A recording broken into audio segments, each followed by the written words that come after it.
Right, that's live. Let me just put the link in the Discord to the stream.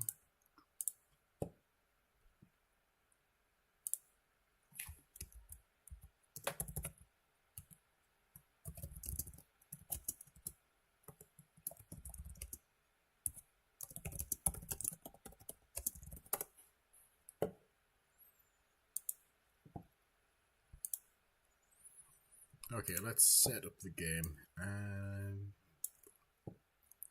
It's 16 kilometers. Seems like a decent size for the map.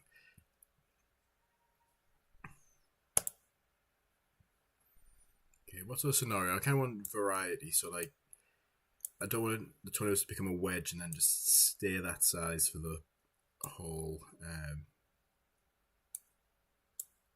game. Let's see, what do we get with this?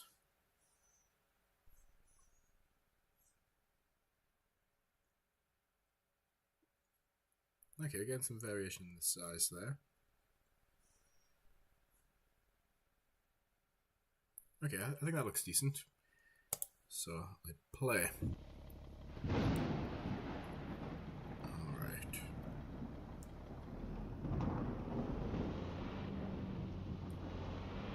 The first thing I want to do is delete all progress. Are you sure? Last chance? Progress deleted. Okay, just want to make sure we're starting from scratch. So, max speed on the paved road is currently 70, so the next upgrade is 75. Dirt roads 45, off-road 25. Okay. Oh, let's just have it. Wait. Oh, I thought for a second there it said the balance was. Oh no, I was looking at that. I saw a negative number there. I was wondering what was going on. Oh, hello, Neon. Just look showing the upgrades that you can do. Yeah, so we've got our truck upgrades, probe upgrades, and radar upgrades. So, if I, for example, if I put reflectivity on now, you can see how blocky it is. So that's something that can be upgradable, and it'll only update every 8 seconds as well. So it's quite slow, or every 10 seconds I think at first. So it's quite slow. We'll put velocity on there, it'll take a while to switch over. Yep, let's get positioned for an intercept then. All of this stuff looks like it's happened. If we can get north quickly, maybe we can stay ahead of it. So we need to get east, but there's not really a good east option with all those hills in the way.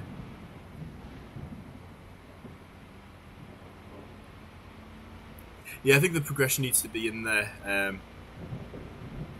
Just because obviously the gameplay loop, the core gameplay loop is quite repetitive of kind of like intercept the tornado, deploying a probe, collecting data. But if you can progress and unlock new things as you do that, then it makes the whole thing, it's for a purpose, a lot less grindy. So we've got our tornado going down there. We need to somehow get all the way across there. Hide velocity. Gotta make sure I don't go off road. So yeah, if you're used to just the previous version, when you start the career with just the base equipment, everything's going to feel really slow and clunky. That's the idea. Gives you that push to get the equipment upgraded.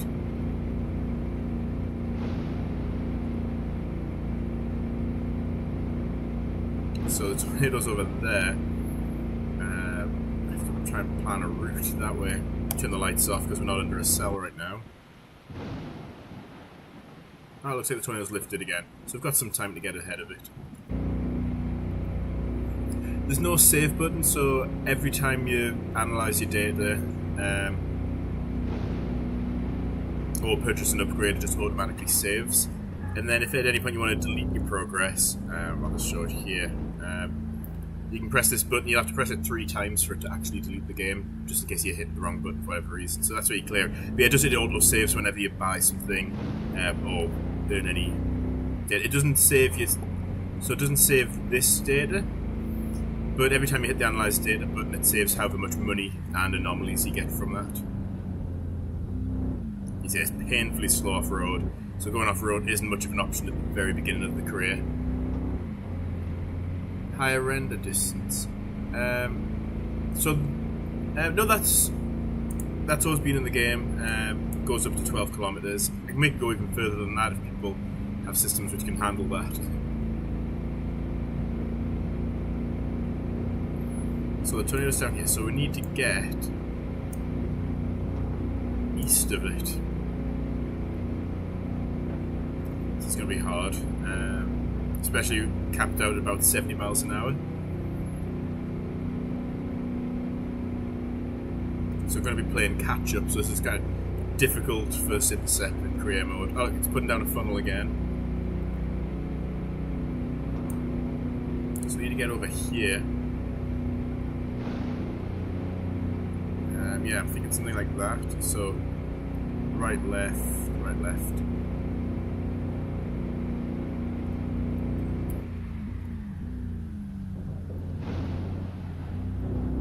I've got some cows blocking the road.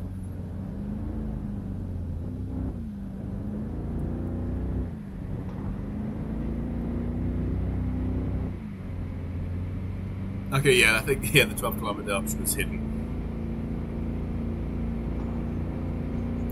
Yeah, I should maybe make the scroll bar a little bit more noticeable on those drop downs.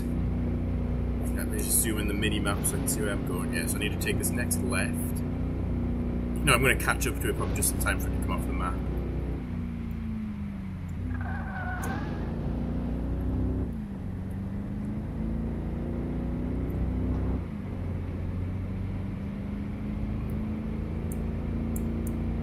Where is it? The question is, do we try and chase it, or do we wait around here for the next one? It's moving 25 miles an hour, so we're gaining on it at about 50 miles an hour. So yeah, we can close that gap down. Other vehicles to purchase? Possibly. Could have like the red truck and a Dow or something. I have to get models for them. So there's some expense there to getting that. As long as the models aren't too expensive, I can add them into the game. Yeah, I think for any vehicle that you have to purchase in the game, I think would have to be like officially included with the game. Then I do want to allow modding as well. Then we're using a dirt road here, so the slow speed on the dirt road will be painfully obvious as well. So it's stuck at about 40 miles an hour here.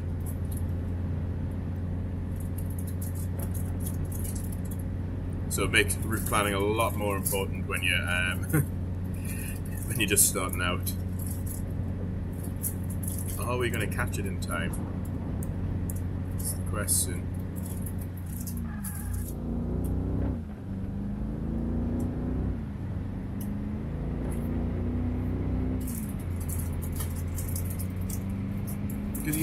So I'm thinking that maybe the problem with the AI models is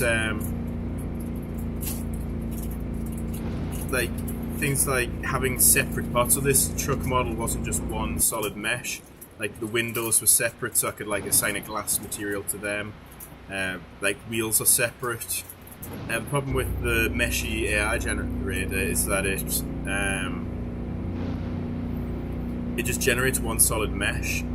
So doing things like having wheels that rotate is difficult because I'd have to go in and kind of like manually cut those out. So I was thinking for official models I'd probably pay like someone to actually make those models rather than using it, because I can use the AI generator just for like props and things with which I have minimal interaction with. But for actual vehicles I think it might cause more problems than it solves. But what's the best route here? Yeah, if we go left and then right, we've got a big straight along there.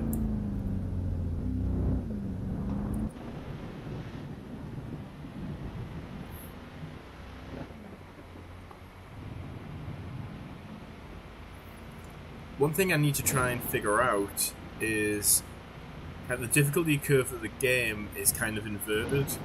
So when you first start, it's actually more difficult to intercept because all your equipment's so bad, your truck's so slow.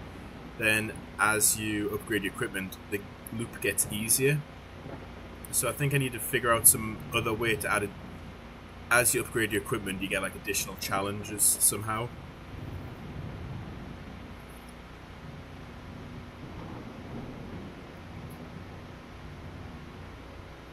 So like there's also, because it'll get boring once if you're fully upgraded. It's like then you need like some additional thing of challenge, so maybe some sort of like time pressure or something like that.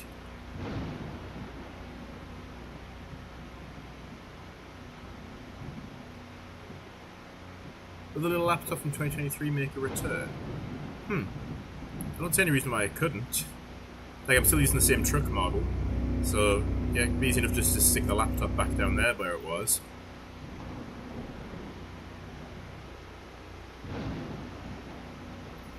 Right, we're closing in. What's this? 30 miles an hour. We're doing 74. So yeah, we're closing the distance down at 55 miles an hour. I'm just thinking though, because before I think you used to have to like stop the truck and look at the laptop and either click on it or like press the E key to interact. I think it'll just be there and just have. I'm trying to think what it would have on. Just a copy of the mini map in the bottom right corner.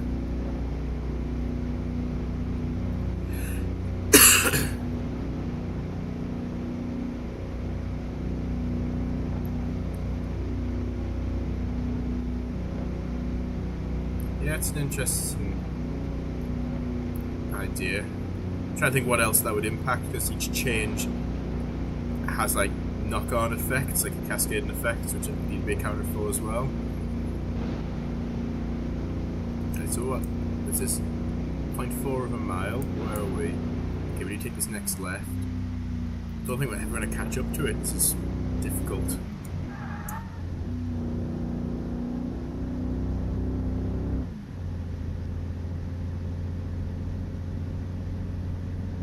The hell are about this stuff?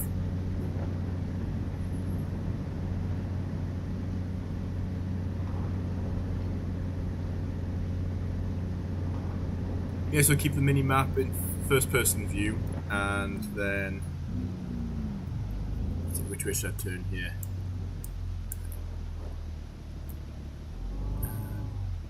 I think we'll go around along this way. So keep like the hood and the mini map for first person view, but while you're in the truck, make a display the screen down there. Yeah, and then it wouldn't even have to be the mini map either. It would just be this screen, just shown on the truck, on the laptop in the truck.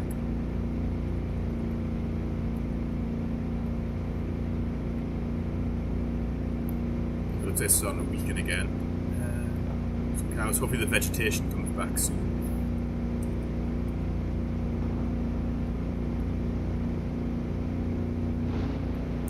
Oh, it's going to go off the map. You know what? I think we'll wait here.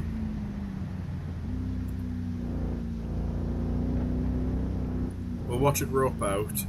I reckon we'll wait for the next one, because by the time I get up there, we're not going to have much of a chase left.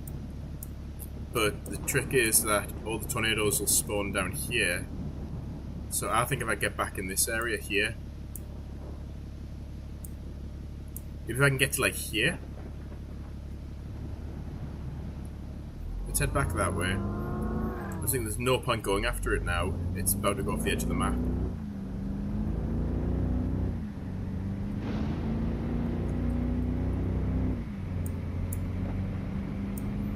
So let's try and get back over this way, so when the next cell pops up, let's put the reflectivity radar on so we can see.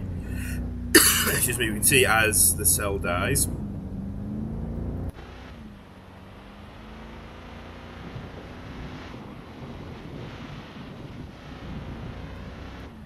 Yeah, look how pixelated that is. So there's a lot of benefit to upgrading the radar.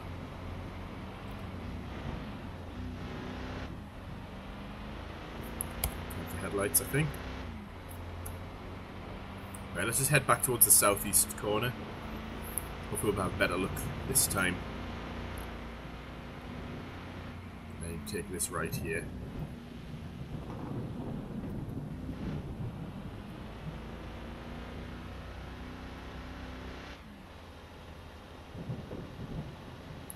We'll toggle tornado tracks. I probably should.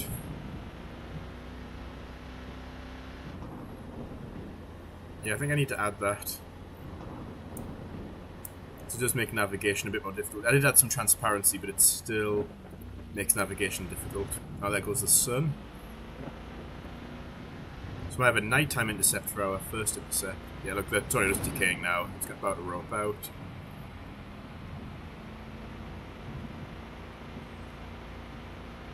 Right, hopefully the next intercept will be a lot more interesting. I think the first thing I'm going to upgrade is definitely the truck's top speed on paved roads. We'll just take a look at that.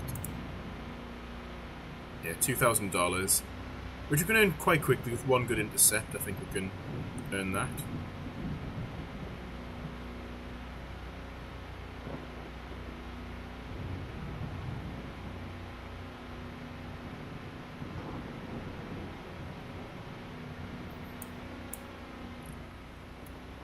And we'll have to keep an eye on the radar to see where the next cell's going up.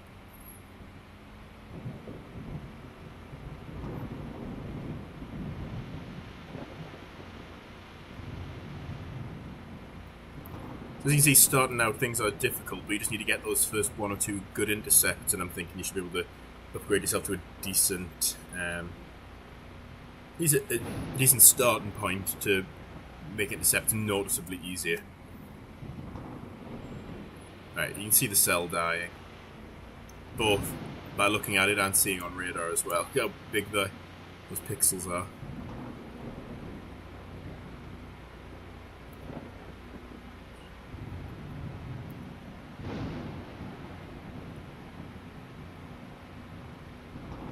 It feels kind of like the movie Twister, where not successful instantly.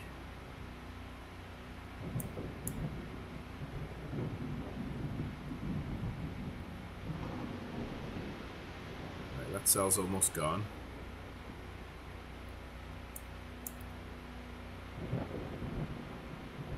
Yep, got our next cell. Right, let's plan. Right, let's switch over to velocity, because that'll give us the first clue of where the tornado is.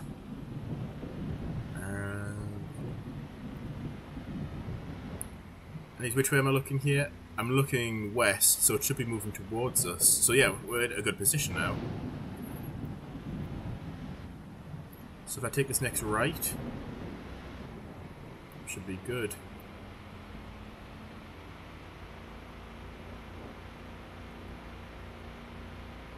Yeah, so this is a slow start to this chase, but like I say, we've only got basic equipment. It's like anybody's first chase. You're probably not going to be chasing mega wedges on your very first chase. Right, we've got velocity on.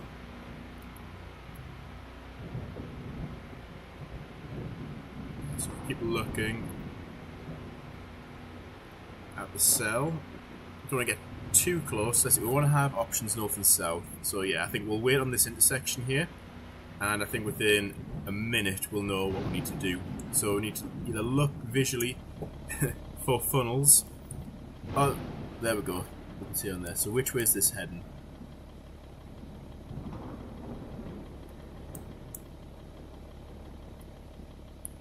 There it is. Which way is it moving though?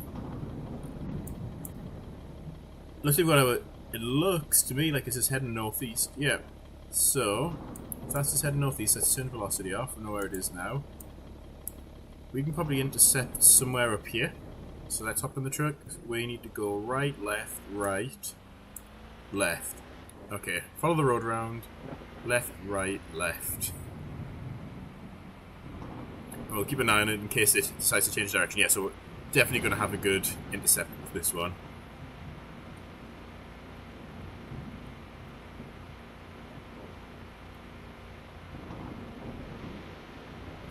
From height. You can actually see the moon through the tornado. It's a very bright moon. Right, and left. Like, this is the speed off-road. So you're not going to be escaping any tornadoes off-road with that.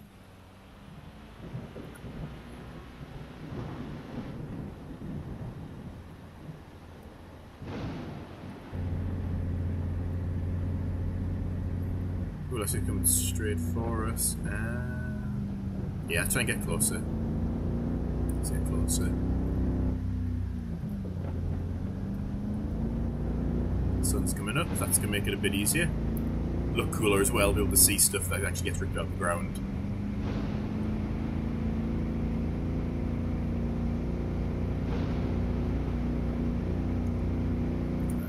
Well, this one looks like it's going to be big. It's already half a mile. So I think we'll intercept along this road here, so if I take this next left.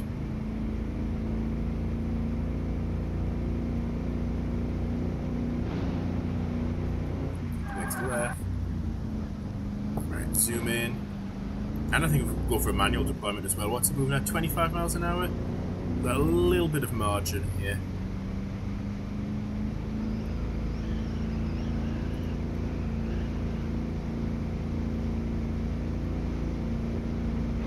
Look at that.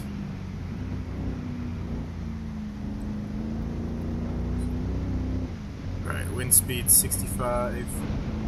Right, I think we've got some time. We've got some time. A little bit of time. Not a lot. Do this because what I'm going to do is I'm going to do a J-turn out of here. Oh, stuff's starting to fly, which means we will be also.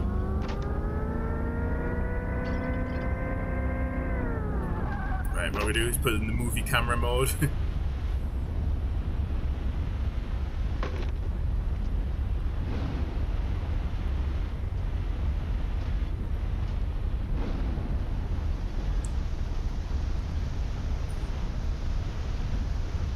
So yeah, I want to drive away, but I also want to see the debris to get that balance right. I'm hoping the compression for the stream isn't killing that. You can see a lot of stuff flying around the funnel there.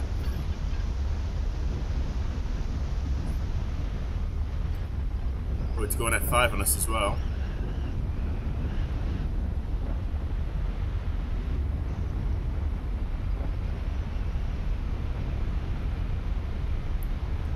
Very clean intercept. Yeah, that pretty much came straight towards us. So I will check chat in a second. Just trying not to get killed by this thing. Oh, I've taken the wrong road, right. This doesn't give us any options. I need to get over there, but there's a fence in the way.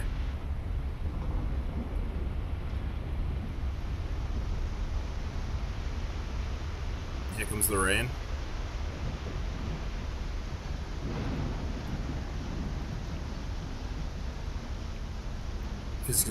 Physics looks better, thank you. Yeah. Spent some time last night tweaking it to make it look better, because what happened was I drove right into a tornado just to see what happens, and then I realised all the debris and everything I picked up was spinning around in a really tiny vortex in the very centre of the tornado. So I thought that would actually be much better if it orbited like outside the visible funnel. So with some AI assistance and some mathematical trickery, it's able to make it so that the debris kind of adjusts how much wind it experiences so that it's always visible and outside the funnel. Right, I think we're still safe. If we can get onto this road here, we can go for another intercept along here. I think let's go quick recall. Gotta have a probe. Look, this is painfully slow. You definitely don't want to be in the path of a tornado when you haven't upgraded your off-road tyres, I guess. Right, there's a road just to our left, apparently. Oh, I think the tornado's turning towards us. Yep. Right, I think a good intercept point is just past that intersection. Where's the road? Please don't have a fence. Yeah, this is starting to get quite close, so maybe you do a rapid deploy with this. Come on. Alright. Where's the intercept point?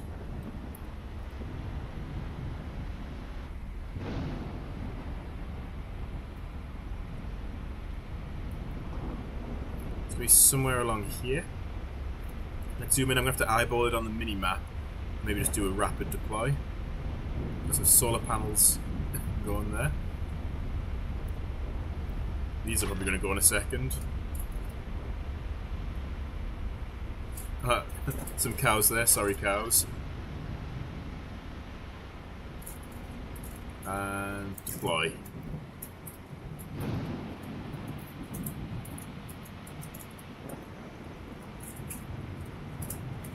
Maybe I should have an option to rescue the cows.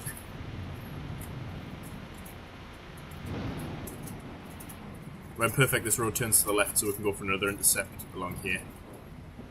Oh, it's going to rope out right when it gets to it, isn't it? Oh, it's still pretty strong.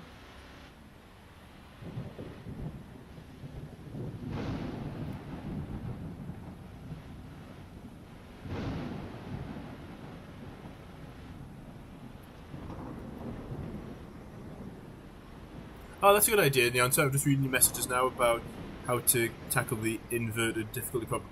Yeah, so in the really early versions of the first version of this game, the tornadoes did always spawn within a certain distance of the player, just so you wouldn't have to always drive miles across the map. I think it then changed to having kind of like high-risk areas. You had like the red rectangles on the map showing where tornadoes are more likely to form. But yeah, that would be a good way to just difficulty both. Like the things that make tornadoes difficult to intercept is, I guess, the width. So narrower ones, I think, are actually more difficult to intercept because you need to be close. But people prefer wedges, so I wouldn't want to make them skinnier on purpose as you progress because that's going to kill the fun. I think with speed, faster tornadoes are more difficult to intercept, and having to travel further to intercept them. Plus the path deviance as well, maybe rather than being something you customize, that's something which increases over time. Now it's heading north. Right, we need to head north as well then. We'll parallel it. And let's see, maybe we can start getting some upgrades. Yeah, let's do this. Analyze. $416, okay. We need a bit more than that to... Okay, but both of our intercepts have been kind of glancing blows that haven't been like direct intercepts.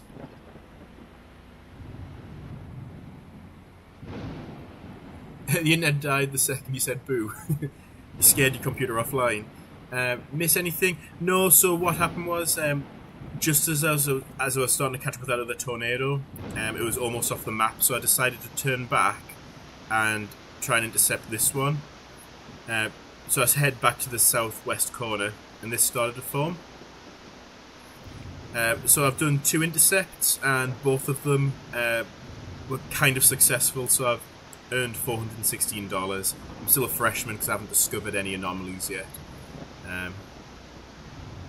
So yeah, nothing massive, no upgrades. There's been a fair few bits of debris thrown around though. Like, okay, Neon was commenting that the physics look improved compared to the last stream.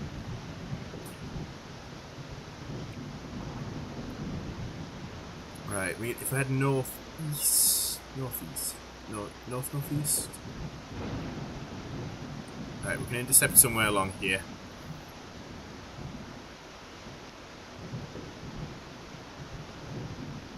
But I really don't like being off-road when the tornado's moving 13 miles an hour, luckily, but the tornado could be moving 30 or 40 and we're barely managing 23 off-road.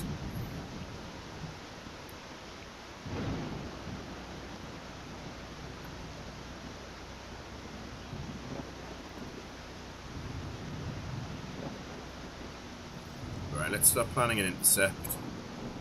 I think we're already... Let's see... I'm half tempted to get a ruler just to hold it up to my screen. I think if we go for this corner here...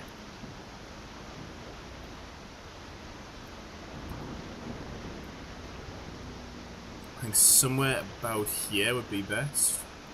We can do a manual deployment as well, because I think we've got time. Faking us out again. Right, we need to get around there. If we're going to end up behind it. Okay, we've still got time. We're only 50 mile an hour winds right now. That water tower's about to disappear. But we can stay ahead of it. And is it going to turn east again a second? I managed to get north. But we've got this dirt road here. Let's use this dirt road to our advantage.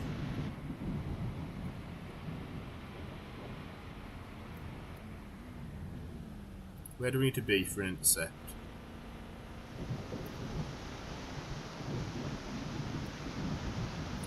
capped at about 40 miles an hour on the dirt road.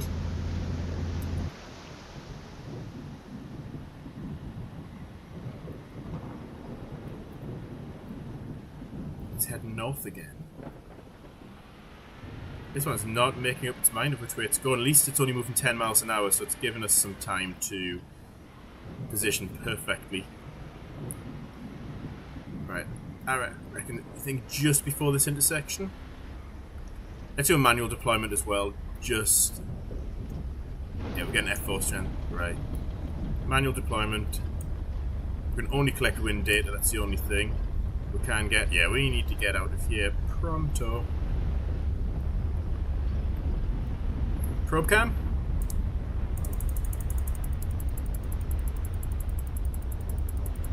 Oh, it chose a long way around there, didn't it? Right, we've got to stay on the road. Oh, there's some solar panels, so we'll just look out for them.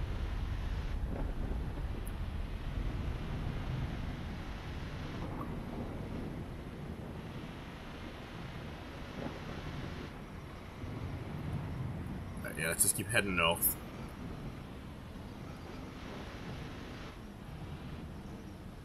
Maybe watch those power lines get ripped up. This is where it'd be useful to have the zoom for the VHS camera. Did this get a direct hit? No, it looks like it moved just east.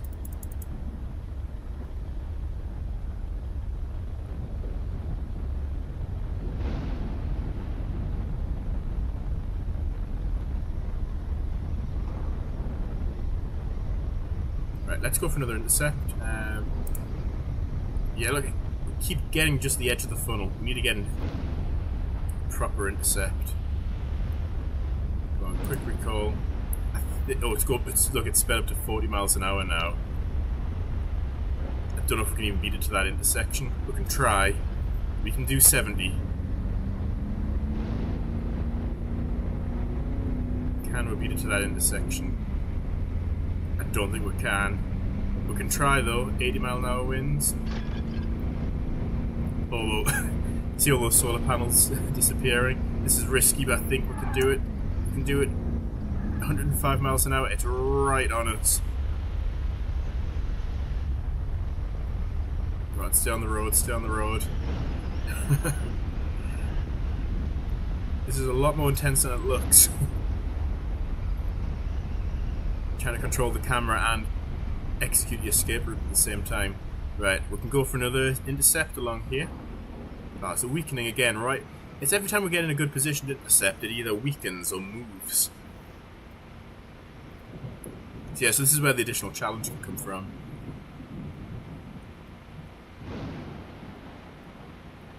Do I have an exact way to tell rotational and upward velocity in units? I think so. But I think the units are like voxels per second, and that depends on the graphics setting. Need to go north.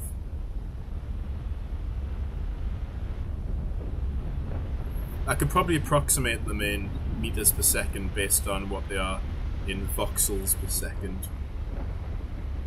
And the voxel size. Got some cows blocking our route here.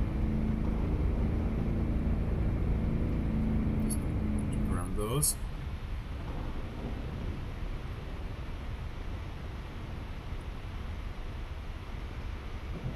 Okay, it's intensifying again. Okay, I think this is going to be the good intercept. Right, turn right. How fast is it moving? 37, 38. Yeah, it's not giving us a whole lot of time here. I think this is going to have to be a rapid deploy. And it needs to be right about here. So pro camera. Come on, good intercept this time. They can see everything disappearing in the background there. All the debris just getting ripped to shreds.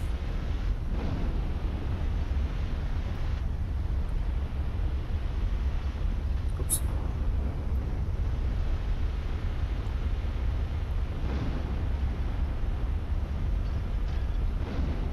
Televisuals more. Yeah, that's something actually I think it was Habib Zagapur who did the visuals for Twister, said that if your tornado's wide but you make it rotate too fast, it then makes it look like a smaller tornado, because the larger ones don't appear to spin like a top like the narrower ones do. How's this one doing? Oh, F5.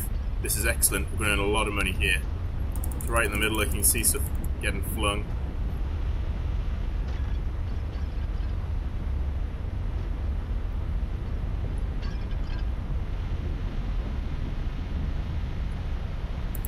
Use VHS filter for a bit more contrast.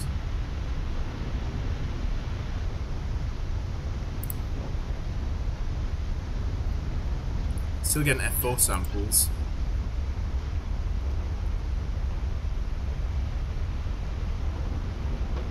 Turn the lights off, actually. I think that looks cool. There's no lights. I'm just gonna grab a screenshot. This can be the stream screenshot.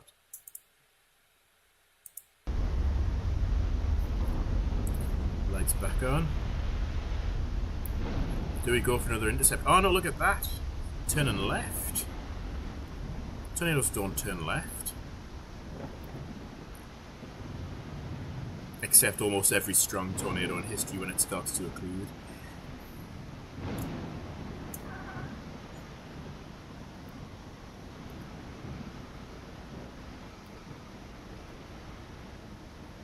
So does the rotational rate, I'm guessing that relates to the wind speed. So I'm guessing you take the wind speed of the tornado, convert that, use the radius to convert that to like a tangential speed to get like radians per second or something.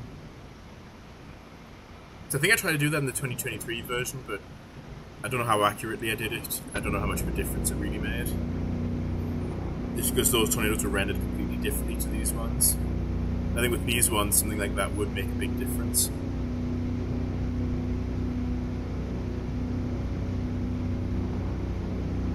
All tornadoes are glued to the left. I didn't know that. I thought it was like a tendency, like a leopard tendency rather than like a hard rule.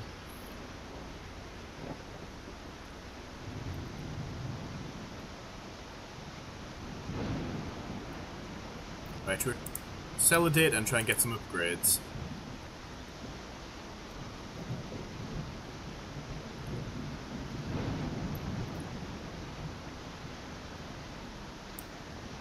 Now I've got all this space to chase it in, so we need to head west, sorry. And then hopefully find a route in front of it. While we're driving, let's just cash in. Okay, you got $1,100. Yeah, maybe I'm thinking I need to price some of these upgrades down a bit cheaper. Definitely don't want to add weight to the truck yet.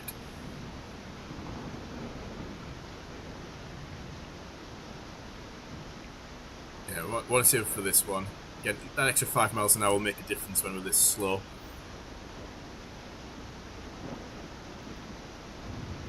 Wind speed over radius times delta time.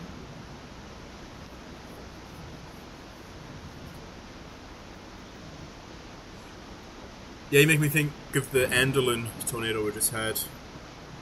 Yeah, 5, that one. I don't think, did he do a complete loop? Or close to it? Oh wait, there's a road here. There's a road. Right, we can catch up again.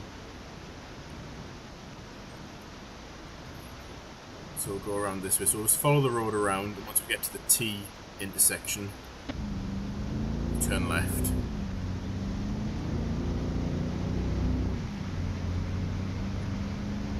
I think I need to add something just to block the light coming out from those vents there.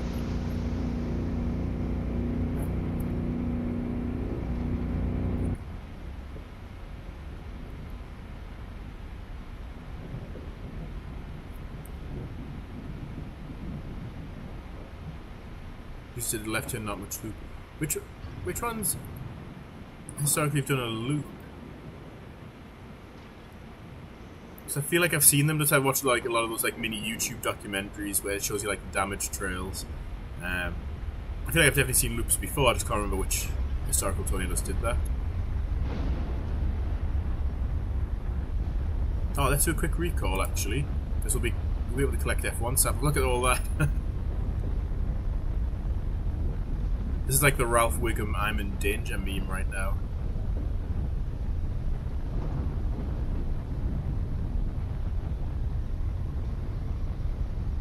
It's turning again. Right or left? I think left gives us more options.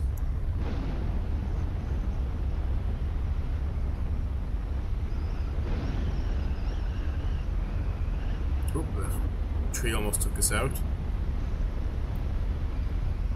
Chick shaded loop. Know how to failed occlusion and looped.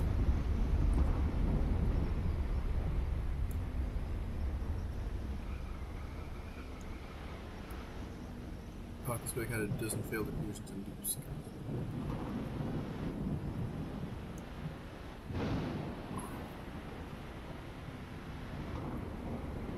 It'd be cool if I see a lot of display sponsors. It'd be cool if you could get display posters of like famous tornado trails. Look, you see how much debris this thing's collected. See it circulating there.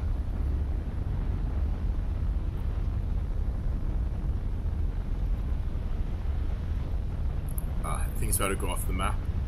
Still collecting F1 data though. Might as well sell it.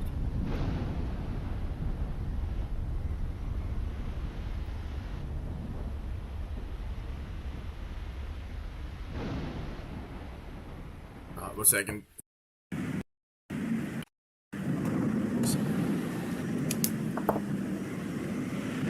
Let's get back on the road. I will never accept it.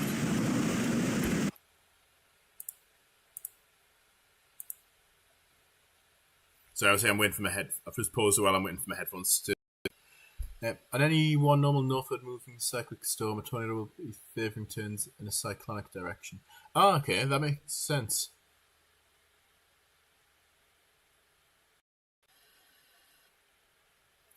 Right as then intensify and then left as the weaken, because I guess the cyclonic motion will then start to dominate. Because in the 1991, the Bridge Creek Moor tornado, didn't that turn right, which people weren't expecting? If I'm recalling the documentary I watched when I was younger, I think they were expecting a left turn, and then it turned right.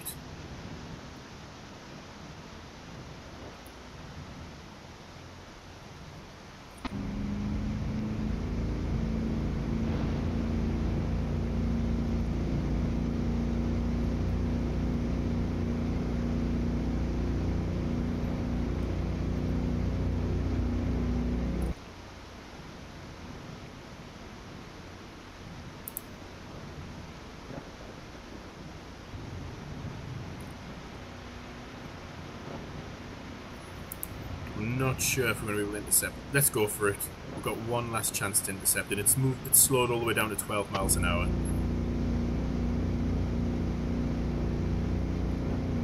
Right, when it turns usually as the RFDs push them away from the top. Ah, that's cool. Where do you learn all this from? Because I read and watch a lot of things to do with tornadoes, but none of them explain these dynamics as clearly as you do in just like one or two comments.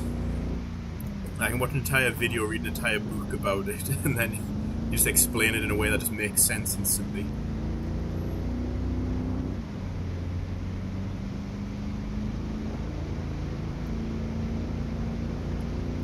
Can we make this intercept? If we stay on road, probably can. Push the tornadoes downward. You pull the choke on the inflow, which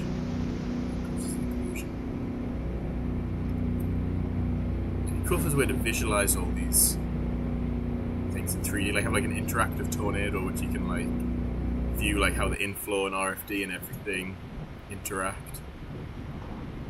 Right, I think this is the best shot we're gonna have. Quick deploy, and then I'm just gonna escape to the north.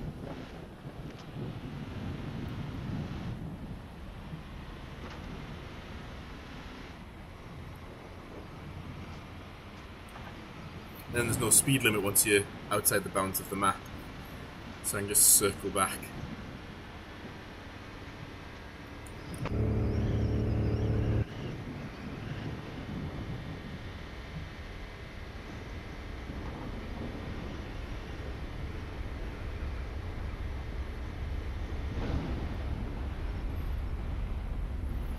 Because what I see is a lot of just like textbook diagrams of like it's like a static, just like 2D sketch of like you have like your forward flank downdraft, your rear flank downdraft, and you have like your inflow notch. But then not much more information beyond that, so no like animation or how these things interact, how the occlusion affects things, how all these different processes are connected. It's just nothing that deal, which is why I think I've been struggling to understand it. Because I started trying to properly learn how to forecast tornadoes way back in like 2008, 2009. And there's just no good information. I think the best person at least on forecasts, and Trey Greenwood does excellent forecasts, Convective Chronicles.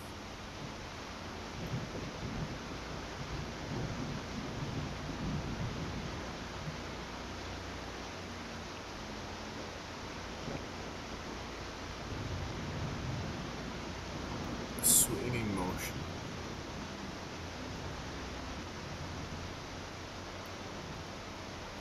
Is it a swinging motion or is it more like a cycling motion? Because I guess a swinging motion implies that it.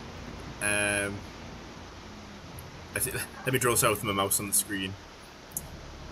Swinging motion, so you go down like this, implies that you then retrace the steps you just took. Can I understand that correctly? Right, we need to get to the. Let's get reflectivity on. Let's get towards the bottom corner of the map. We'll take a left turn here.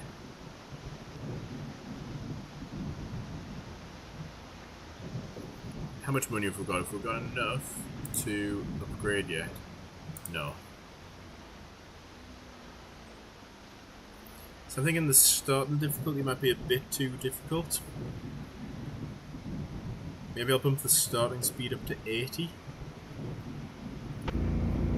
Just with 70 it feels painfully slow. I don't want people to be put off the game just for being that. So I think that extra 10 miles an hour to start with could actually help quite a bit.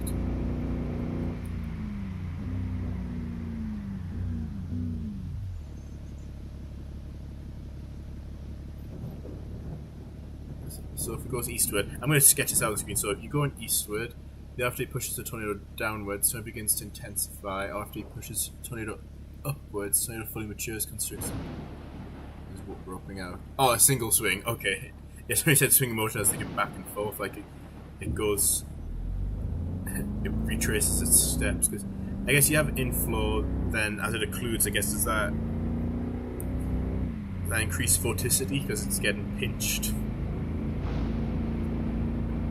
But I guess RFD has something to do with the tornado genesis as well, so.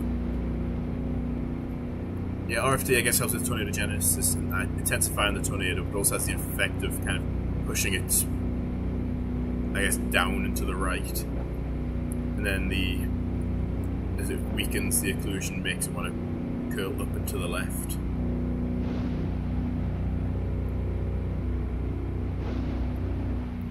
Alright, how am I going to get south? Go off-road?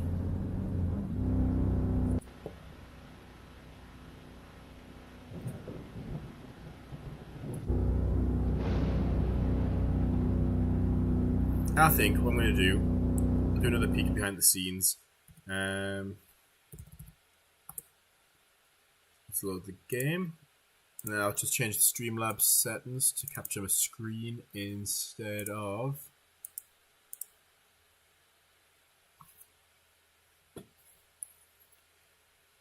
capturing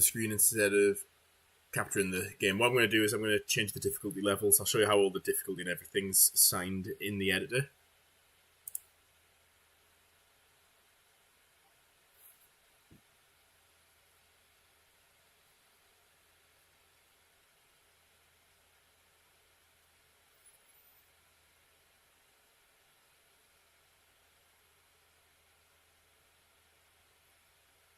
This will be a good test as well because it should have saved the money I had.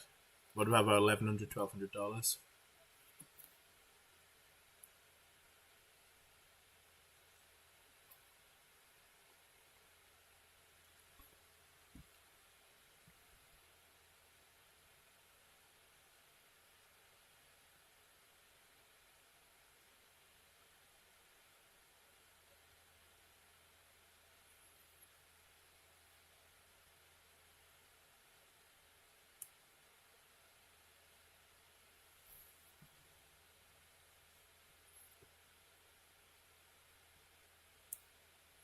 What we're going to do is change the difficulty curves a bit, I think.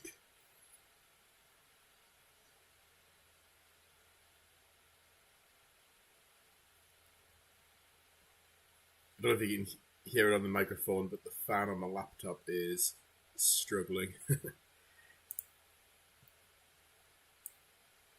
Okay.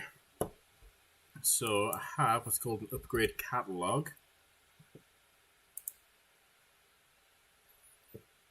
So I think for paved, I think off-road's fine. It's fine to go slow on off-road because there's not that many, but for paved roads, and we definitely need to think about this. So I think the cost's too high at first. I think we'll start at $500, then go 1,000, 2,000, then just double it from there. 4,000, 8,000, 16,000, 32,000, 64,000, 128,000, and 256,000. Yeah, I think that difficulty curve is fine, but I think starting at 70 is just too slow. Let's bump these all up by 10. So 80, 85, 90, 95, 100, 105, 110, 115, 120, 125, 130. I think it's a good max speed.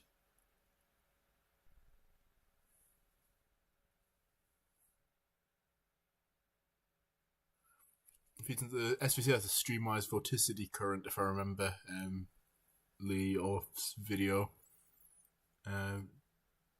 Also, the tail cloud lines up with Streamwise Vorticity. That makes sense because you can see it feeding in. Sorry, I'm reading these in the wrong order. So vorticity is ingested and thrown upwards into the updraft. It seems to be a process a little independent of the RFD because it's a boundary made by the supercell that creates vorticity. Then that feeds in from the Streamwise Vorticity current and ingests the updraft, creating the mesocyclone circulation.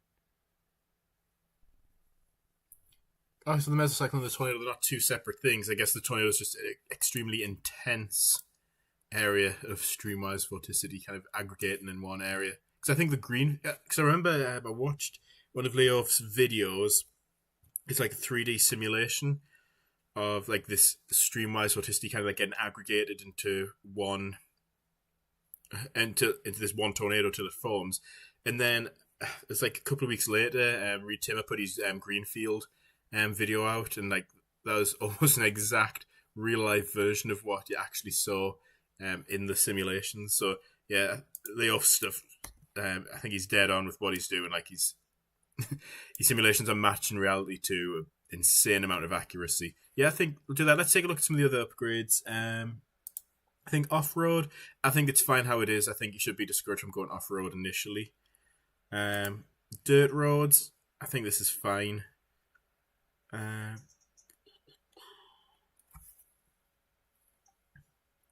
thinking the radar updates are a bit too slow.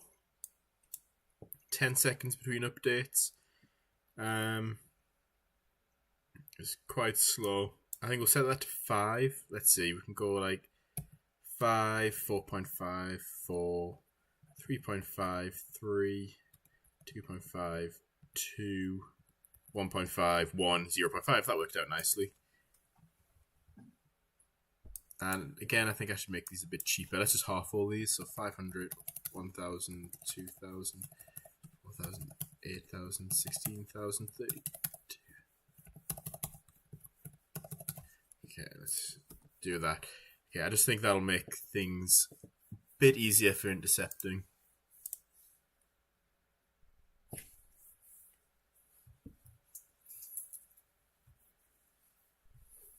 The mesocyclone is just the tornado, except people say it's the entire road, the circulation.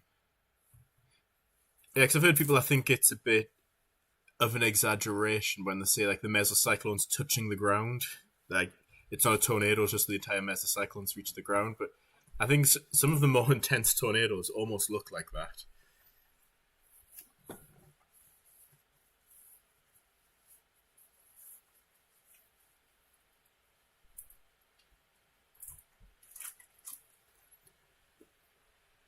Alright, let's try this again. I think let's do a slightly You see, it's that catch-22. I could do a smaller map, but then tornadoes don't last as long, or a larger map, but we may not intercept. Maybe I'll just bump it down by 2 kilometers. Or a bit. Let's do 12 kilometers. And what I'm going to do is I'm just going to switch Streamlabs modes from desktop capture to window capture, just to make sure I get decent quality streaming. Alright. So we'll generate our map. What? Oh, okay, this is a nice one. Look, got nice east to west roads, north to south roads. Yeah, let's do this one. Okay, let's create the scenario.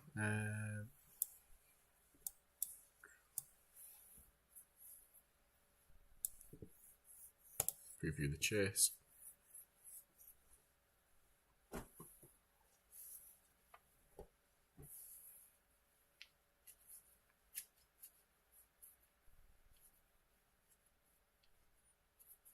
Oh look, I didn't even code it do that, it's doing what we've just been talking about. Taking that left turn. Yeah, this looks like it'll be a good chase. Let's go for it.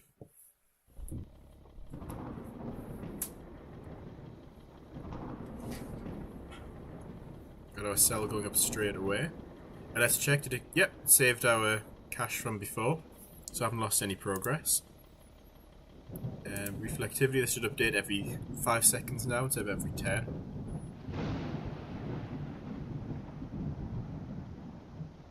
Okay, let's switch over to velocity.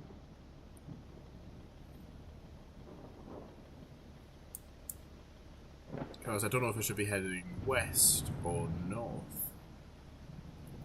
I've got a better feel about heading north. Let's head north and just stay ahead of it.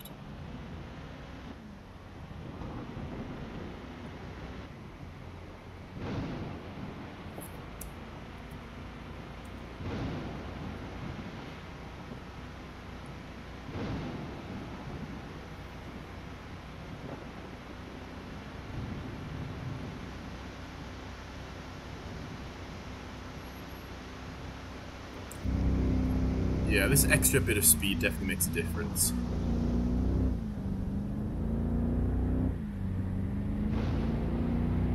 Anything showing up on velocity yet? Not yet.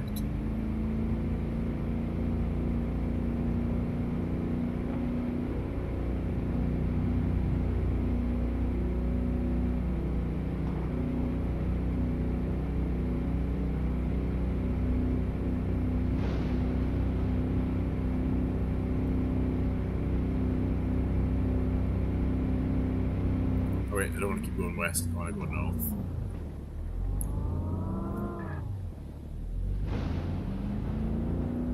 Anything shown on velocity yet? Nothing yet.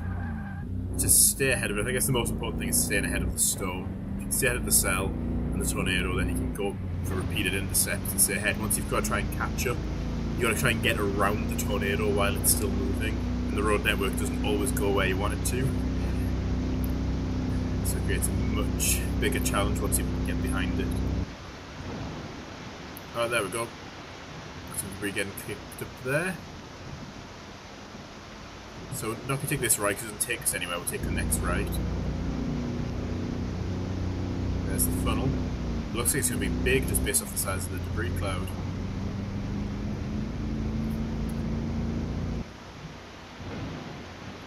Let's turn, we don't need velocity anymore, we know where it is.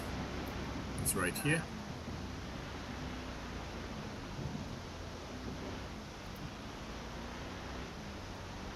It's moving 30, so decently fast.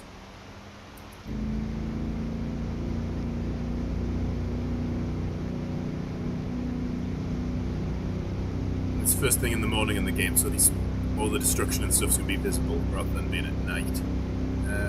Yeah, this is going to curve to the left and to the right. We'll go for an intercept down here somewhere. I think it's just going to be quicker to stay on the road.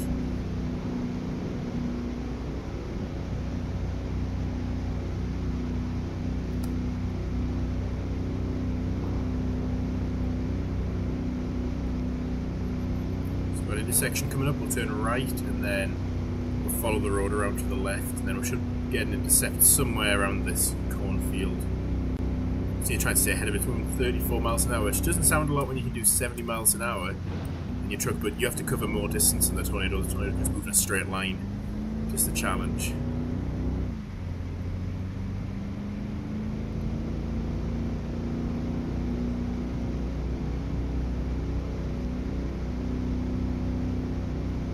It's like the same thing with wildfires, like a fast-moving wildfire, like 12, 13 miles an hour or something like that.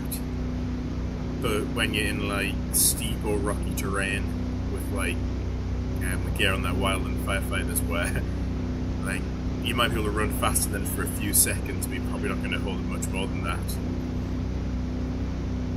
And the wildfire can just move continually at that speed.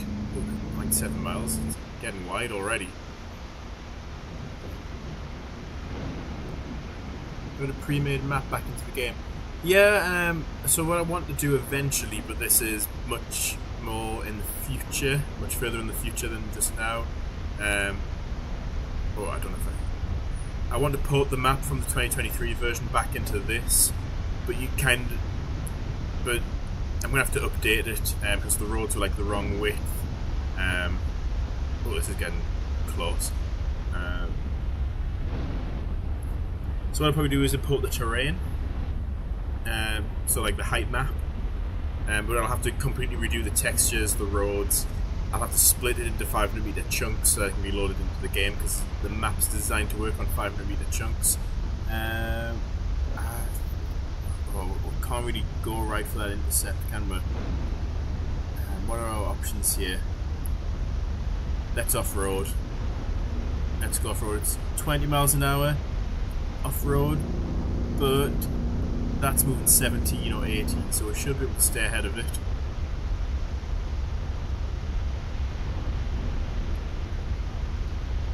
So yeah, I do want to add a pre-made map to the game, and then what I can do is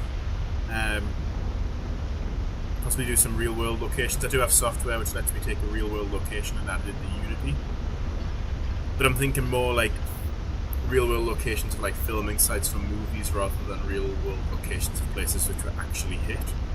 I think we might be a goner. Can we stay ahead of it? Oh, it's sped up to 30 miles an hour.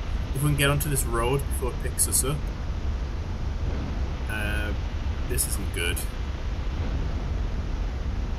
Where's the road? It should be there. Where's the road? I don't know if we're trying to escape to the left here.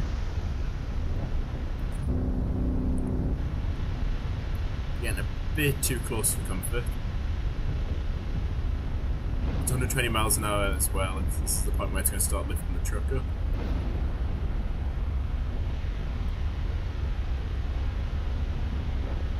I think we're slightly inside the circulation. Alright, so trying to go off-road there was a bad idea.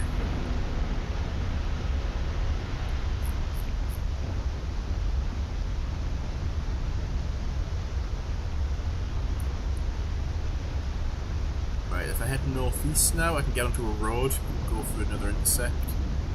As it's starting to turn south. 0.9 miles wide now, it's almost a mile wide now.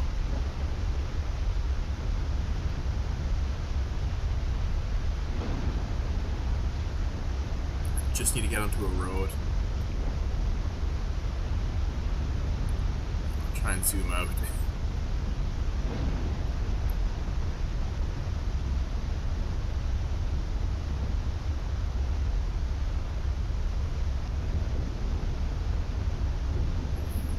Something I'd be interested to know the physics of are like horizontal vorticity noodles. I think that's one thing I really want to add in the game. I think visually they just look really cool.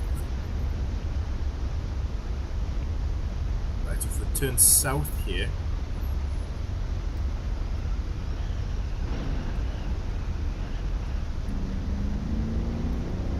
it's going to hit the mile mark. No, it's shrinking slightly, 0.8 of a mile. Surprised we survived that. Okay, we need to find a good... we need to be able to take this right turn, but it's blocked by the tornado itself.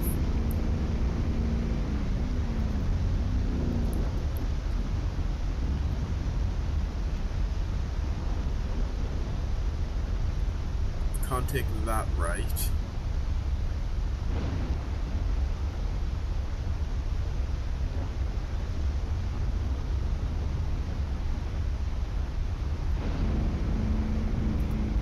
So I get my speed up.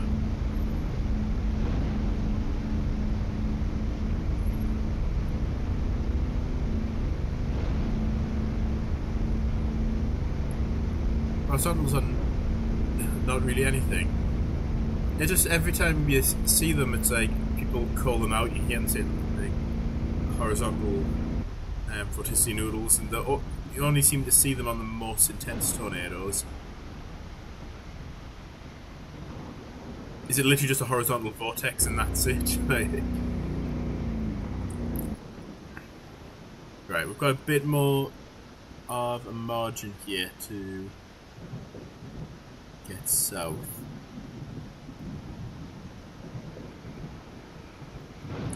Oh, didn't I reduce the price of the upgrades as well? Let's upgrade that. Oh, we've got some samples here as well. That's been from driving so close.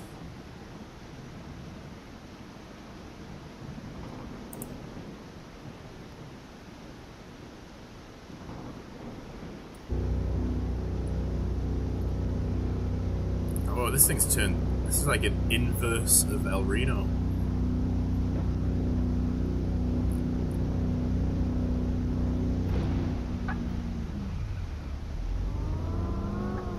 I'm not sure what to do. Oh, right, let's go for it. Let's head south. Plan is bridge across to that road there, so I need to go kind of southeast.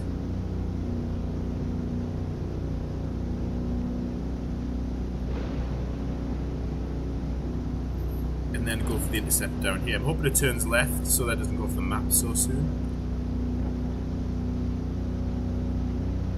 Let's head more southwards.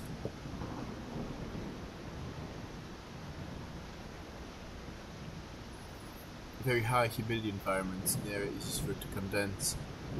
It's legitimately just a horizontal vortex and that's it. That makes sense. So weaker tornadoes possibly could be producing horizontal vorticity. It's just that it's not intense enough, the pressure drops not intense enough to actually make them condense and actually be visible. So it's more the fact that stronger tornadoes make them condense more easily rather than producing them. So producing them is nothing particularly special. If the fact that you can see them is what's a sign of the intensity.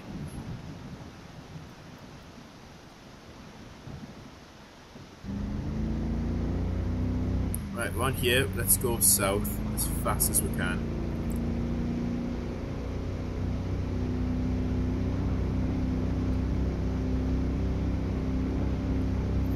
Sped up to 40, but of course it would speed up and weaken the two things. But it's weakened, so our probe sample's not going to be as good, and it's sped up to make it harder to intercept. Not having the most successful chases lately. As soon as I decided to do a live stream, whenever I'm play testing, I have pretty easy chases.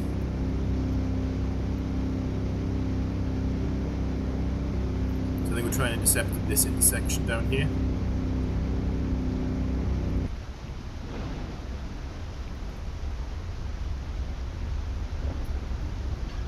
This should be the closest we get to it. I think we're inside the debris cloud. Yeah, just slightly.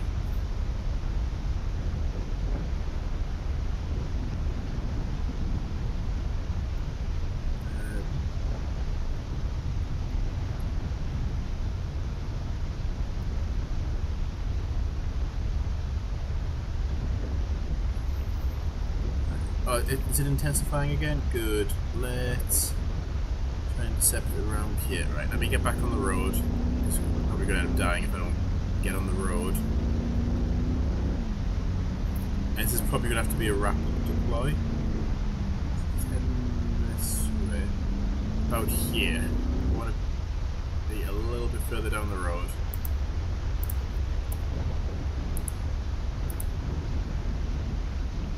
Here.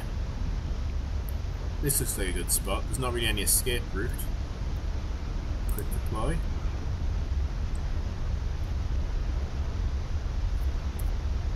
There's a fence blocking our escape to the east.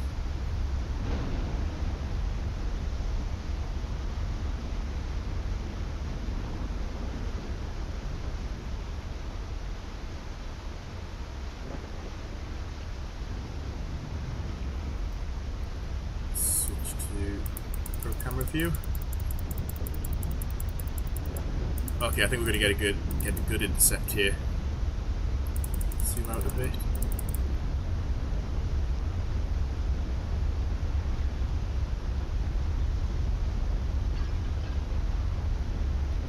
Can't tell if we're in the path of this or not.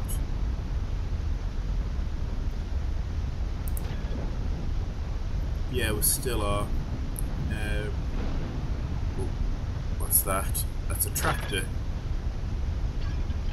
Right, if I just keep crawling east at 22 miles an hour, I think I can just about escape it. Pretty much matching the speed of the tornado, but once I get on a road, I might be able to head north and get out of the way.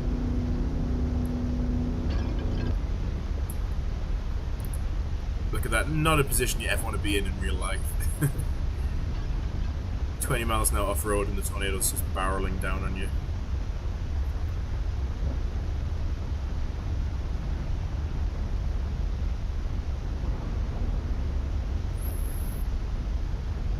The turbines have the ability to spin. Not yet, but I could add that. One thing I could do, but I'm not... I'm not sure. I could make them respond to the speed of the tornado. I'm just wondering if that's going to be too many calculations for them to have to do. Because I'm going to have to calculate the wind speed of every turbine within the range of the tornado. I think we're safe here. Let's just park up and watch it. So use VHS so we can kind of see the outline a bit better. But they did spin in the old game, and I'll still have the equations somewhere for deciding how fast a wind turbine spins based on the wind speed it's experiencing. I can still do that. I can even make the blades separate. Oh, well, the blade already does separate from it, so yeah.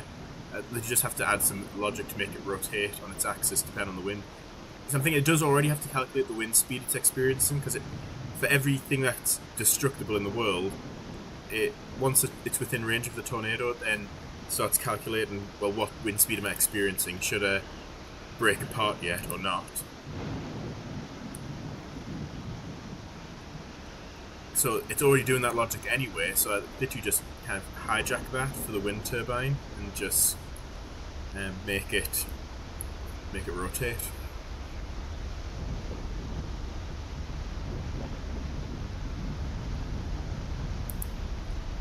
Yeah, we're in the path? No, we're safe. I don't think it's going to do a complete 360 on us, or 180 on us.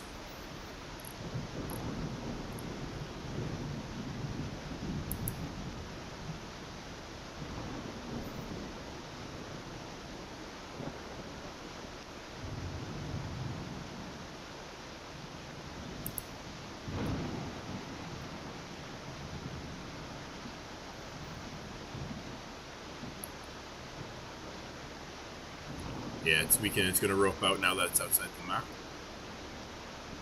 We might actually see debris falling out of it as it weakens. Be cool. So should we look at VHS high contrast mode or just normal?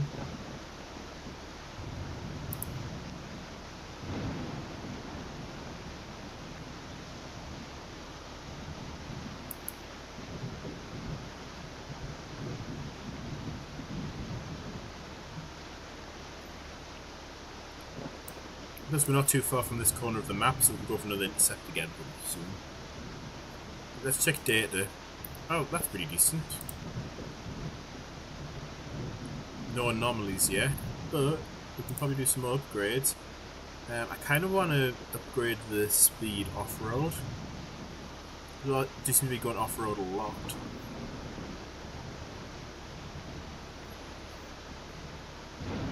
Engine power and acceleration would be good to have as well.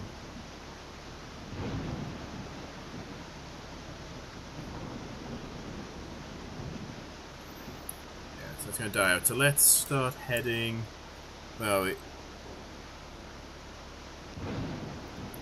let's do a quick recall. Head north and then along here. Let's head north.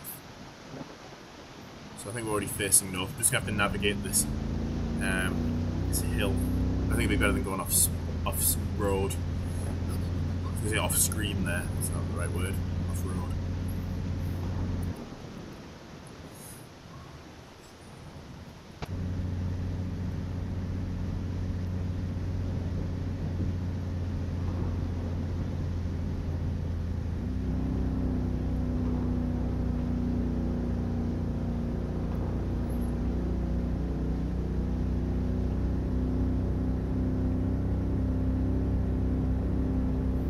This bit's downhill, we can pick up a bit of speed going downhill.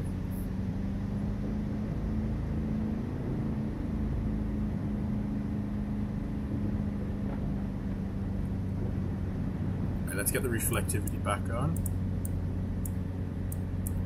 And head west. Yes, that cell's still dying out, but we'll get another one soon. Let's turn that off so I can see where I'm going. Yeah, we just want to be as close to this bottom corner as we can be, with good north and south options. Right, let's take the next right. Oh, straight in front of us. Perfect.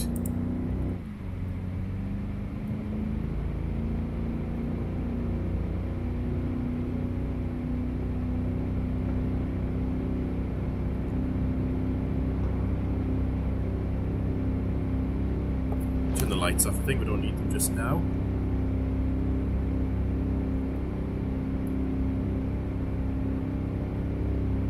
Oh, I said we were going to take the next right, didn't I? Getting distracted.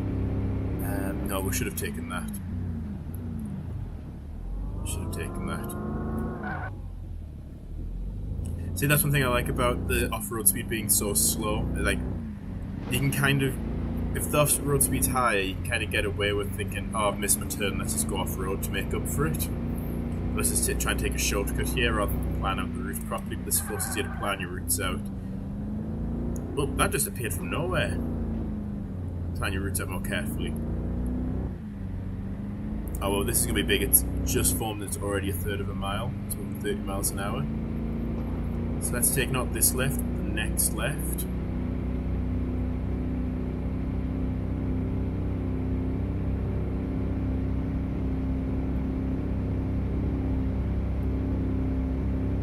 Yeah, the vegetation's back. It looks a lot better.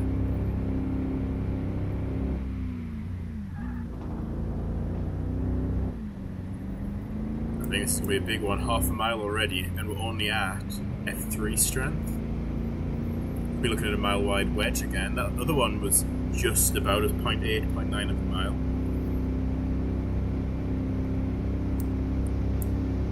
So we're moving towards it at 80, it's moving towards us at 20, so it's closing in on us at 100 miles an hour. The question is, can we get along to here and intercept along here? That's moving 17, 18 miles an hour. We're moving 80. I don't want to go here because this is all hilly terrain and it's just a pain to drive on. It's slowing right down to 10, 12 miles an hour. I think we might be able to make it. So not this left, but the next left. And we're going to see some pretty cool destruction, I think, in a second. So not there, but the next one.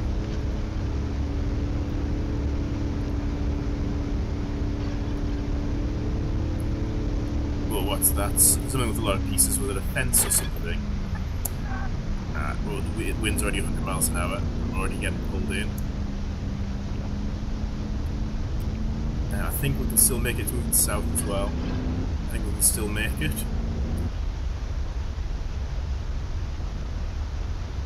Definitely gonna have to be a rapid deploy with this one though.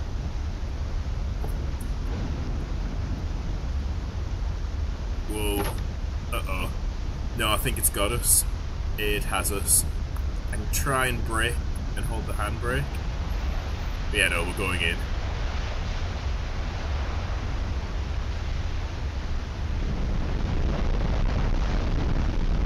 We'll still be getting good data though.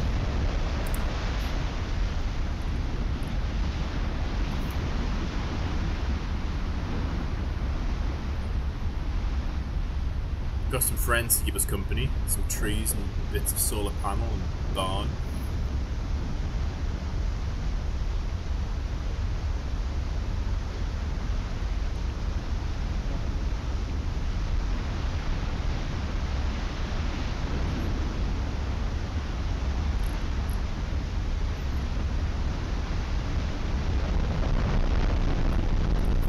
We're going to get flung out the other side again. I want to get thrown far enough away from the tornado that we can go for another intercept. Like it's far enough away so we don't just stay orbiting it forever. Even though the data we're getting, top quality data. Okay, I think we're far enough away now.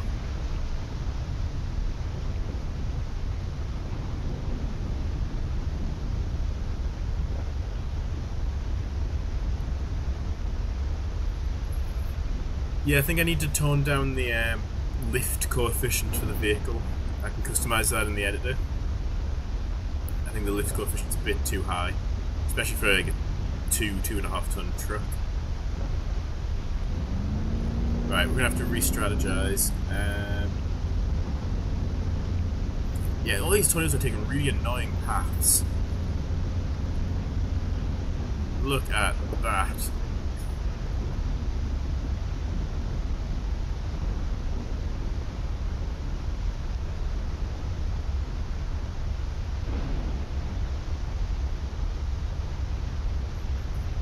I hope the debris showing as clearly on the stream as it is in the game.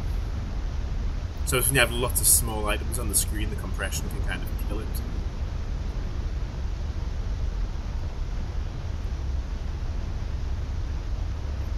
I'm just going to have to try and do my best to follow it.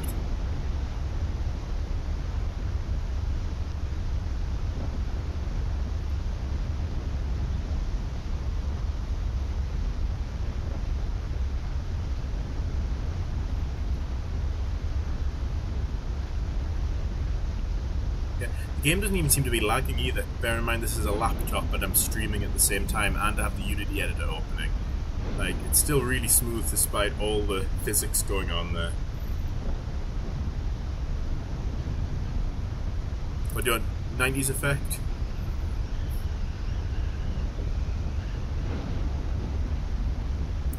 Actually, if I think about this strategically, sell the data, see if we can get any anomalies. No. Upgrades. Off-road speed is $3,000, just a bit shy of that.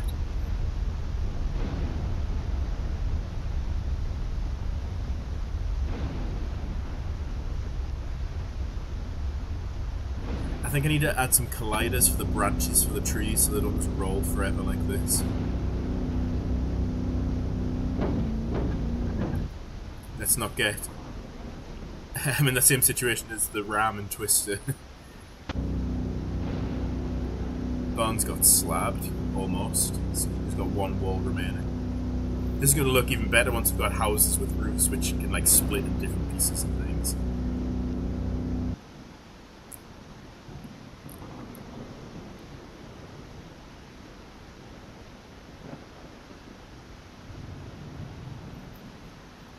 It's interesting you mentioned the swirl ratio, because I remember having to take that into account in the old physics in the old game. And there's a paper which I used, which describes like debris flight in tornadoes, and it gives you like equations to calculate like the tangential and circumferential and like axial velocities, if I can remember correctly. But one of the things you had to decide on a swirl ratio for each tornado. Remember, the swirl ratio is the ratio of wind flowing directly into the tornado versus rotating around it. Because isn't there something to do with multi-vortex formation and swirl ratio? Once it reaches some threshold, then multi-vortex tornadoes are more likely to form. Oh, is it going to turn north? What are our options here? Not a lot, because we're stuck off-road.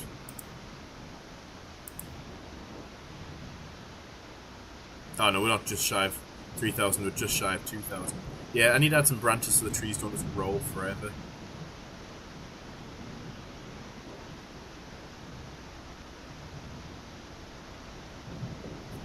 Tangential to radial. So radial's straight in, isn't it? And tangential's like a tangent to it, so 90 degrees from that.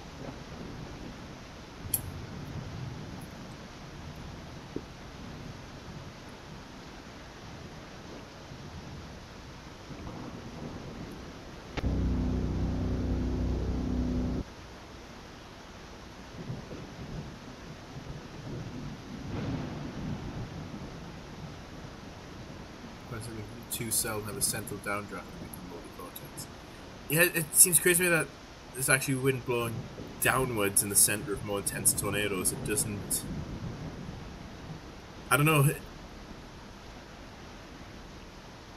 Just not an expected thing. It's like the tornado's like blowing outwards rather than like sucking inwards.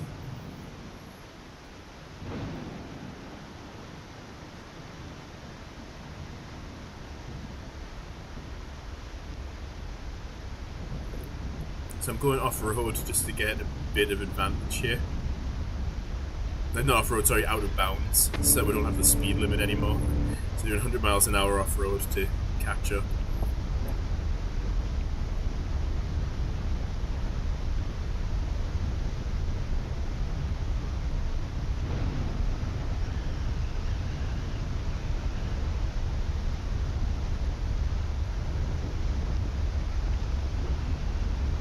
Some random solar panels. They've just been set down exactly the right way up.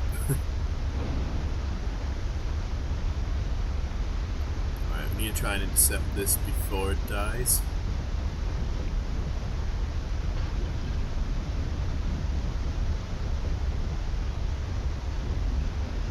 Oh, it's starting to get lifted a bit.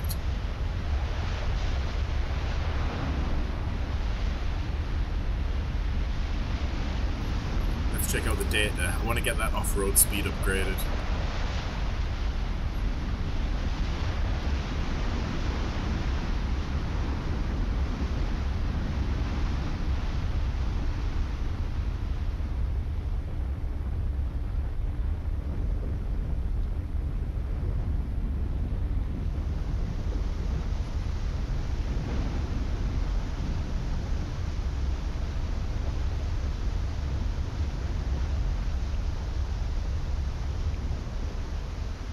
I think we've seen all the debris kind of centrifuge out of the funnel as it's starting to weaken.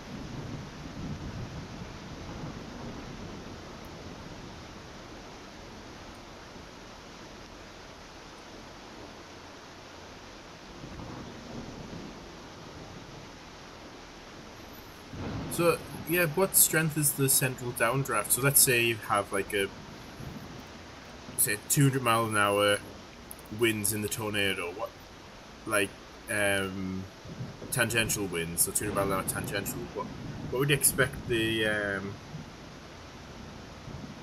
central downdraft to be? I guess would you just multiply it by the swirl ratio to get a rough idea?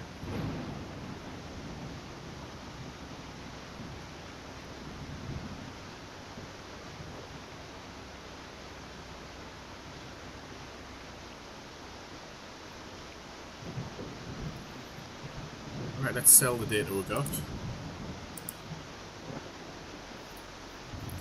Yeah, so these just with the random nature of how these scenarios are set up, it's hard to guarantee will I get a really cool long track tornado across the diagonal of the map.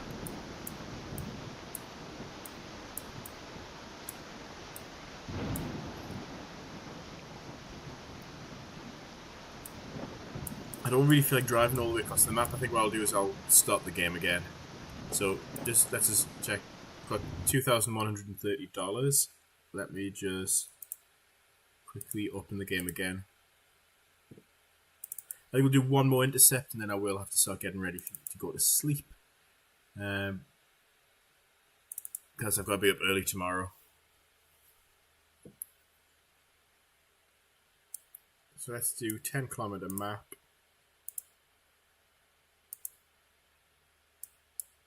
Let's do it quite intense this time.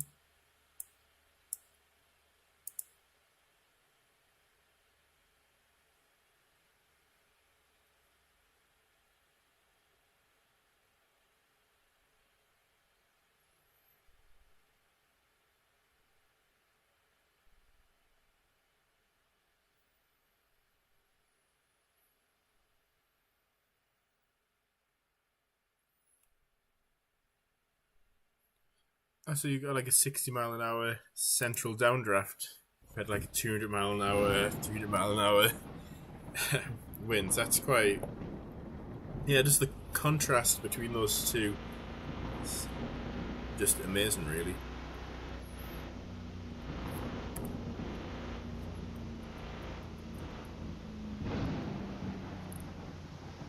Right, I want to be heading south.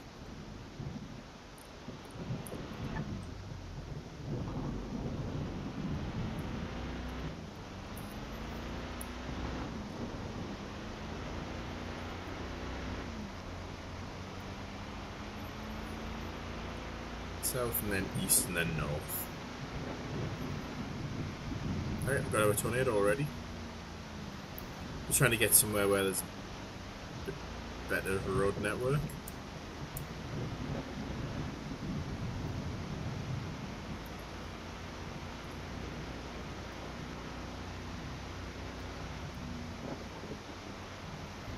Let's try and get caught up to it.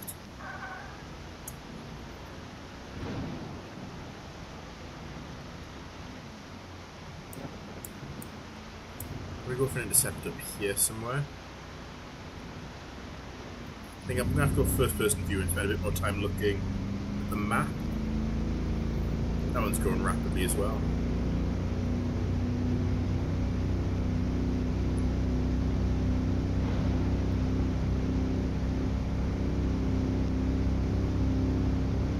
What's its ground speed?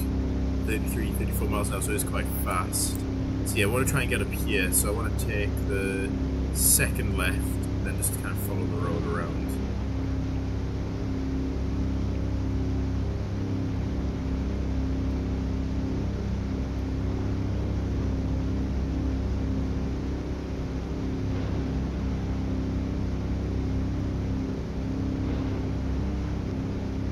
Never above 50, well, barely exceeds 50, it's crazy that. I guess the strongest winds will be in like the sub-vortices, I'm guessing.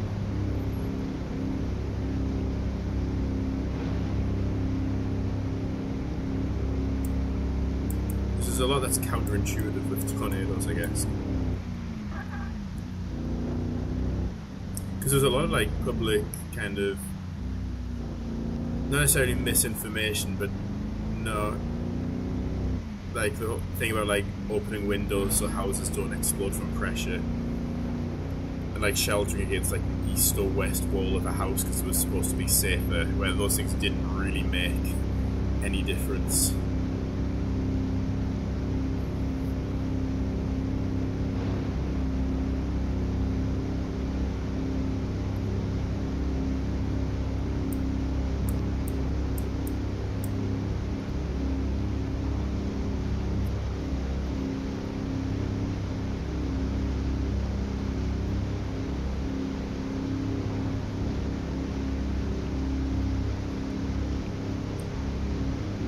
We could use some money, I think, to upgrade.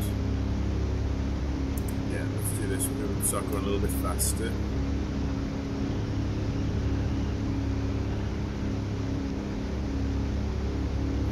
Closing in quite quickly.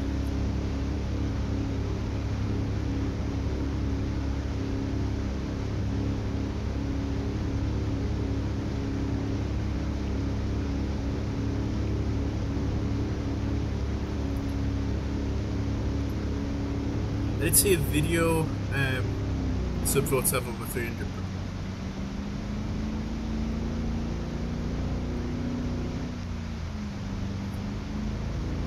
Yeah, I saw a video of like a suction vortice or something like that, and like it like extinguishes itself, like it suddenly goes like bright white, like all the air is like like all the moisture is condensing really quickly, and then it just kind of makes it like almost like a crack sound or something like that, and then it's just gone.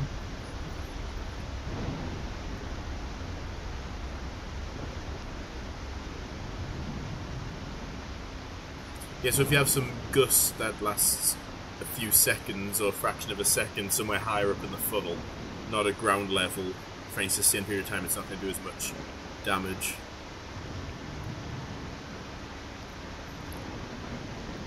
Let's get the first person view. I think we can go for good intercept here.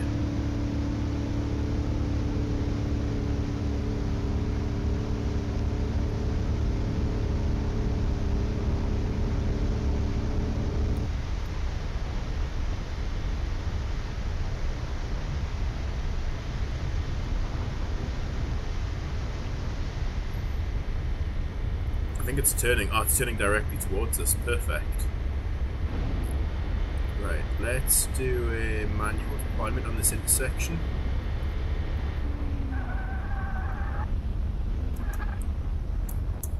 Right, quickly, and back in. And I forgot which direction my escape route is, so let's just take this road.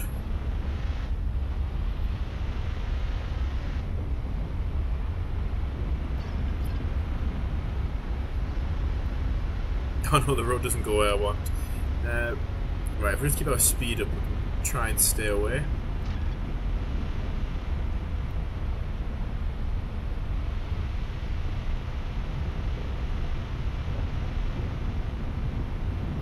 Let's see what the probe getting. F2 speeds. Is it in the eye? I think it is in the eye. Yeah, it is. Look. See the eye wall of the tornado.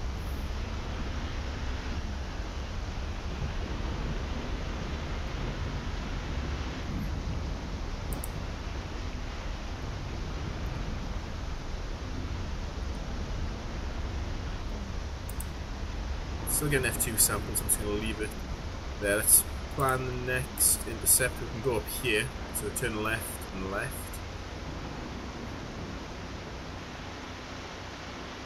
Well, how wide is it? Only half a mile, that looks wider than half a mile.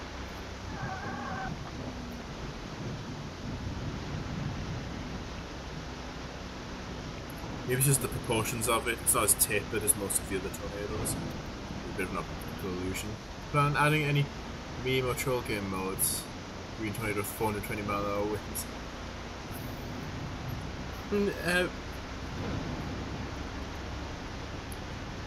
I'm not sure. Probably sneaking like some memes or references to things in places,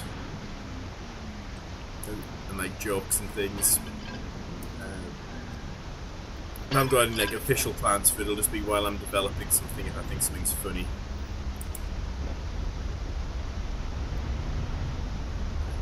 We can get, I think, on this corner. If I do a quick deploy on this corner. Right. Stuff that's further away from the tornado than us is already getting sucked in, which isn't a good sign.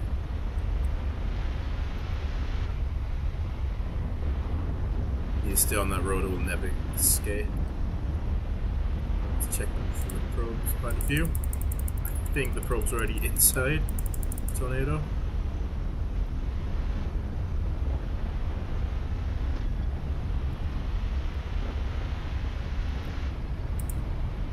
Yeah, I think we're safe here. I don't think it's moving directly towards us.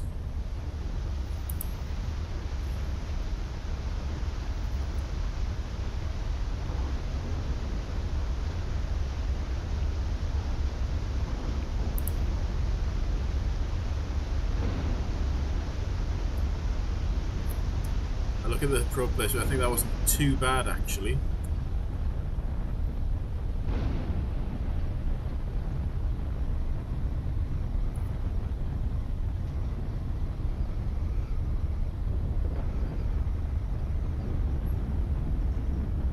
Oh, there goes that tractor.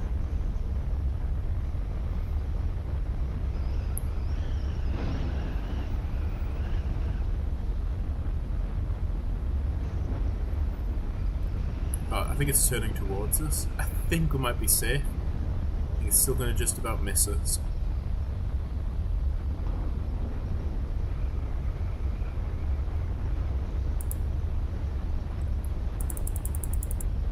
Like you can see like the central vortex with some debris circulating it. At least there's something to actually see in the center of the tornado now. Even the eye itself is quite hard to make out. surprised those bales of hay haven't gone flying yet.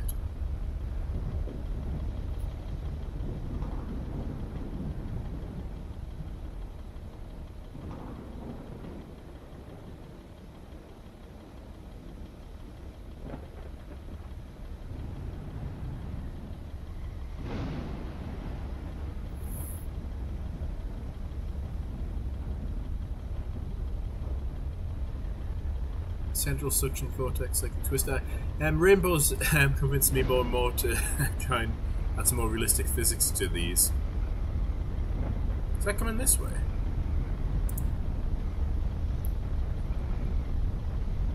So I could model them as like a 2-cell thing with like a central suction. Oh wait, it does already have a central suction, but so there's like a vacuum in the middle. But it kind of sucks everything towards the center. It doesn't necessarily blow everything up or down. Even though I could add that.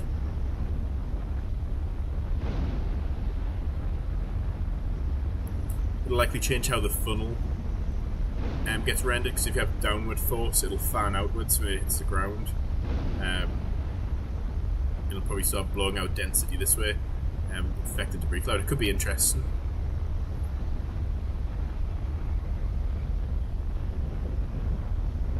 I could render one, like kind of like a wobbly noodle in the middle of the funnel, like you see at the end of Twister. Just more rendered rather than simulate the physics of it.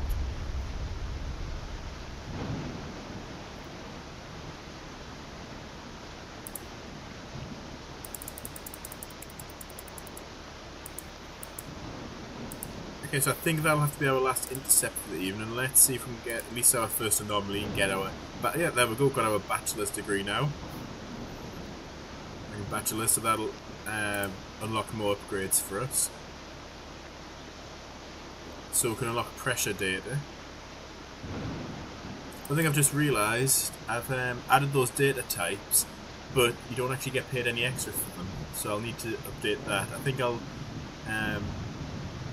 think I'm going to tweak the balance for this game. I'm going to do a few more play tests and tweak the balance of the game before I release the career mode update.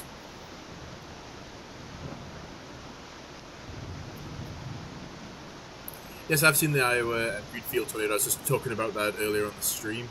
How Leof did like the supercomputer simulation visualization of vorticity aggregation, and then I looked at that footage like a few weeks later. It like matched almost exactly what you saw in real life with the Greenfield tornado. That's one of my favourite looking tornadoes visually, the Greenfield Iowa one. Let's see if I've got any more data to sell. No. So, do I have enough? Yeah, I want to upgrade the off-road speed, so I think I need to adjust this difficulty curve a bit more before I release it. I think it's a bit too slow-paced right now, and I don't want to put people off the game. So, thank everybody who's joined. I've enjoyed talking about the physics of tornadoes and different ideas for the game. I'm going to have to go to bed, however. Got to be up early, got a bit of a longer day tomorrow. So I don't think I'll be able to do a stream tomorrow night. Got a work meal outing happening in the evening, so probably not going to get a chance after that. But I will keep working on the game and pushing updates when they're ready. I just don't feel like this one's quite ready to be released just yet. But yeah, I'm going to sign out now, and everybody have a good day wherever you are in the world.